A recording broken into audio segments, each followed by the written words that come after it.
Doctor Rolfo, usted, o sea, digamos, ¿tú estarías en favor de hacer una biopsia de tejido cuando el paciente falla terapia GFR? ¿O tú crees que es suficiente hacer una biopsia líquida? ¿O crees que sería suficiente hacer un hotspot buscando la alteración genética más común en la falla? Por ejemplo, un EGF, una amplificación del MET.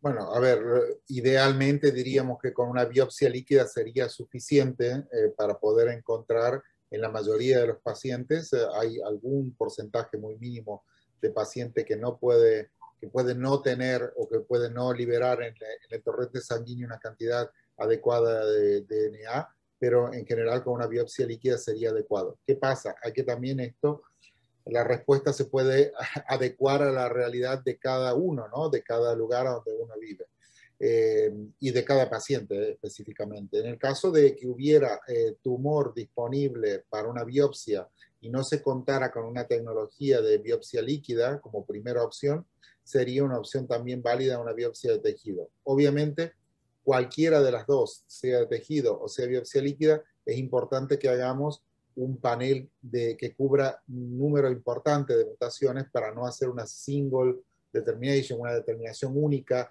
de esa alteración que creemos que puede llegar a ser la más frecuente, como bien nombrabas, MET.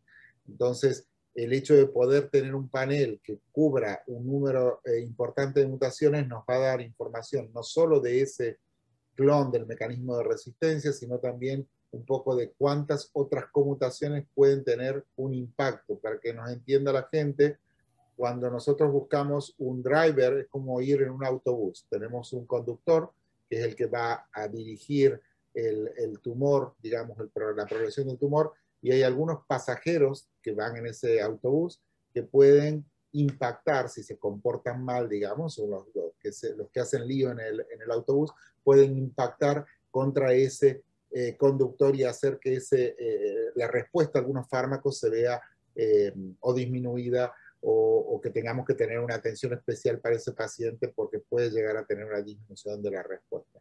Entonces es importante de todos modos testear el mecanismo que está involucrado en la progresión siempre. Excelente, gracias. Doctora Rodríguez, ¿qué te parece, Estela Mari, lo más adecuado? Porque como no todos los países tienen osimertinib, ¿tú crees que sería adecuado hacer una secuencia? De repente empezar, los países tienen gefitinib, erlotinib, y cuando el paciente falla, darle osimertinib, ¿por qué teníamos que darle osimertinib a todo el mundo desde el comienzo?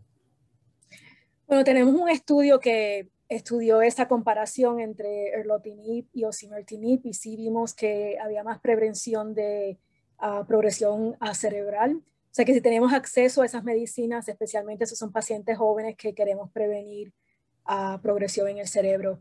Pero si no tenemos esas medicinas, nosotros tenemos mucha experiencia por años de pacientes que empezaron en terapias de primera y segunda línea y respondieron muy bien, y cuando progresaron, especialmente si tenemos la tecnología de detectar esa progresión T790M o alguna progresión que sugiera un tratamiento más avanzado, pues podemos hacer esos cambios. Pero obviamente si tenemos acceso a una medicina que tiene mejor penetración en el cerebro y puede prevenir más enfermedad, no, ese sería la primera medicina que elegiríamos para los pacientes. Pero alguien te podría preguntar, ¿y por qué no le damos, por ejemplo, a la gente dacomitinib? ¿O por qué no seguimos dando afatinib, que no han sido testeados contra osimertinib?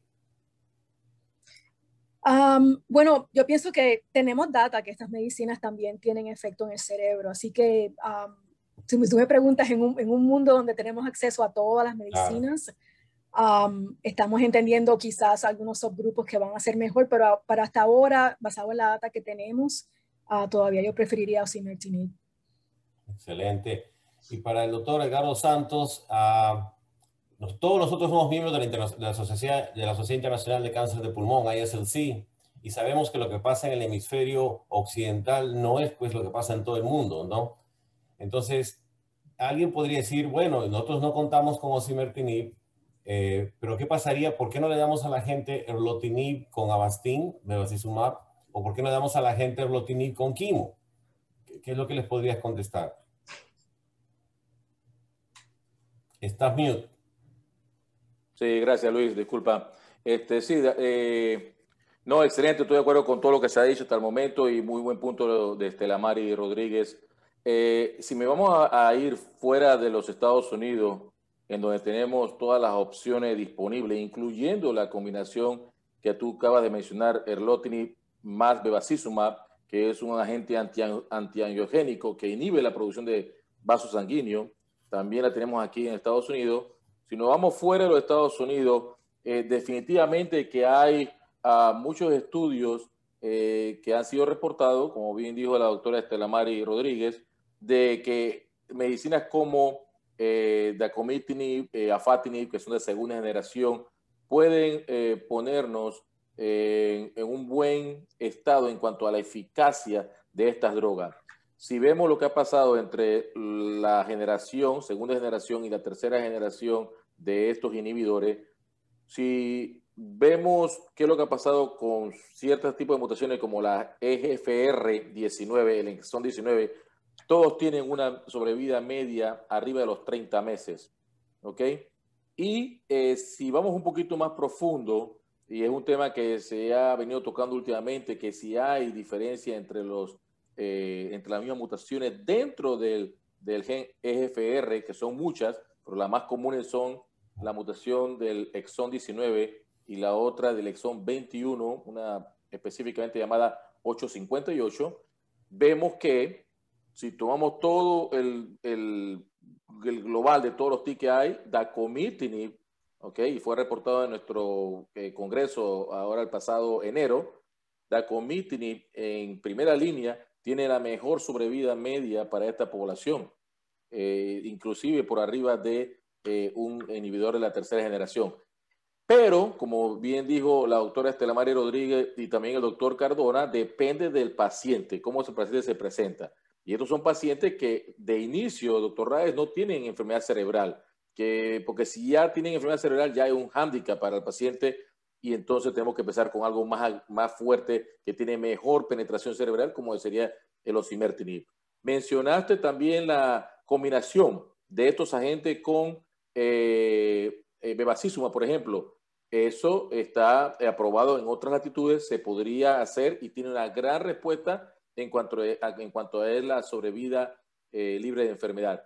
Y por último, todos recordarán la combinación de gefitinib, que es un agente de primera línea, en combinación con quimioterapia, en donde hay dos estudios de fase 3, uno hecho en Japón, otro hecho en India. El de Japón tiene todavía la sobrevida media más larga que hemos visto en estos pacientes, con 55 meses de sobrevida media, combinando gefitinib con pemetrexed, cisplatina, seguido de mantenimiento con gefitinib. Y el otro, el estudio del gran centro en India, Tata Memorial Center, en donde el doctor Noronha publicó una extensa data de progresión libre de enfermedad, y la sobrevida no fue reportada o no ha sido reportada todavía por este estudio también de fase 3. Así que en otra latitud de doctor Raez hay muchas combinaciones que entran en juego, pero siempre hay que ver al paciente cuando lo tenemos enfrente, todas esas comorbilidades que tiene el paciente y cómo el paciente, creo que fue el doctor Cardona que dijo, cuánto es el volumen tumoral que tiene el paciente para entonces tomar la mejor decisión. Excelente, excelente. Yo quisiera también añadir que del punto de vista del paciente es una diferencia bien grande, ¿no? Muchas de estas terapias de tercera línea tienen menos síntomas, especialmente menos rash y diarrea, que eran síntomas que limitaban el tratamiento y la dosis del tratamiento para nuestros pacientes. Y también cada vez que yo veo un paciente joven que tiene EGFR, yo pienso, ellos quisieran, ¿qué vamos a ganar viniendo a hacer el tratamiento intravenoso en adición a una pastilla que te deja continuar tu tratamiento y continuar tu vida sin mucho impacto en la calidad de vida? Entonces, esas decisiones que son más prácticas también las usamos cuando cogemos un tratamiento para los pacientes, además del costo que no vamos a discutir. Excelente, excelente, ¿no?